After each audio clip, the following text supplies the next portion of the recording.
Delhi NCR में बढ़ रहा प्रदूषण लोगों के लिए परेशानी का सबब बनता जा रहा है और इस बात को लेकर प्रदेश सरकार से लेकर केंद्र सरकार भी चिंतित है। वहीं इस त्योहारी सीजन में प्रदूषण की समस्या और भी बढ़ जाती है। ऐसे में गाजियाबाद विकास प्राधिकरण की नर्सरी में देश विदेश से लाए गए ऐसे पौधे रखे जा रहे हैं जो प्रदूषण को कम करने में बहुत ही कारगर साबित होते हैं। दरअसल गार्डन गैलरी द्वारा एक ग्रीन महोत्सव का आयोजन किया गया जिसमें विभिन्न प्रकार के पौधे रखे हुए हैं। हमारे संवाददाता प्रवीण अरोड़ा ने नगर निगम चीफ इंजीनियर एनके चौधरी से जिले में प्रदूषण कैसे कम हो इसको लेकर खास बातचीत की। देखिए रिपोर्ट।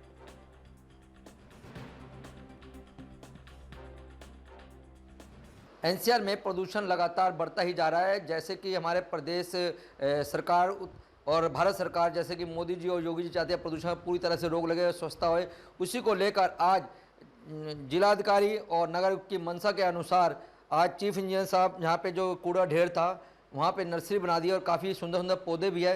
इनसे जानते हैं कि इनके पास क्या प्लानिंग है, क्या विजन है जिससे प्रदूषण कम हो सके। जी सर। प्रदूषण को कम करने के लिए सर्वप्रथम तो शहर की सारी सड़कों को गड्ढा मुक्त किया जा रहा है और 15वें वित्त आयोग के जो धनराशि प्राप्त हुई है उससे लगभग 102 किलोमीटर के सड़कों को रिसर्फिंग का भी कार्य किया जा रहा है और प्लांटेशन का काम किया जा रहा है। वाटर स्प्रिंकलिंग की जा रही है।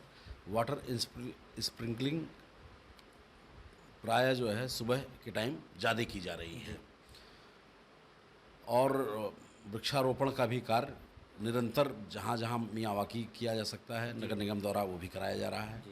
यही मुख्यतः किया जा रहा है। सर, एक देखा गया कूड़े का ढेर था, आज आपने निरीक्षण किया नर्सरी का, वहाँ पे बड़े सुंदर पौधे जो प्रदूषण को कम करते हैं। कौन से पौधे हैं सर और कैसे आप लोगों ने ये संभव कर पाया, कूड़े का ढेर को इतनी सुंदर बना दिया सर? ये जितनी भी सड़क के किनारे जो जगह पड़ी हुई थी खुली, उनको नर्सरी में देने का कार्य किया गया है। नर्सरी को देने से एक ये फ़ायदा है कि लोग वहाँ पे फिर कूड़ा नहीं फेंकते हैं और वहाँ पे प्लांट लगा दिया। नर्सरी डेवलप करने से दोनों चीज़ों का फ़ायदा है। जब प्लांट लग जाते हैं तो ऑक्सीजन ज़्यादा मात्रा में जनरेट होता है, इसलिए वहाँ पे उसको साफ़ सफाई करके उसकी नर्सरी लगा दी गई है। सर, जैसे कि अब लगातार त्योहार पे त्योहार आ रहे हैं और बम पटाखे भी दिवाली पे चलेंगे, तो आप निगम की ओर से ऐसा प्रदूषण रोकने क्या आपका विजन है, क्या नई प्लानिंग है जिससे प्रदूषण कम होए? पटाखों की रोक पर निगम द्वारा तो ऐसी कोई कार्रवाई नहीं की जाती, लेकिन पोल्यूशन विभाग द्वारा इस संदर्भ में शासनादेश किए जाते हैं कि पटाखे। सर, मेरा कहने मतलब ये है कि लोग पटाखे जलाएंगे, उसका धुआं होगा, प्रदूषण होगा, तो निगम ऐसा क्या कार्य करेगा जिससे प्रदूषण कम होए?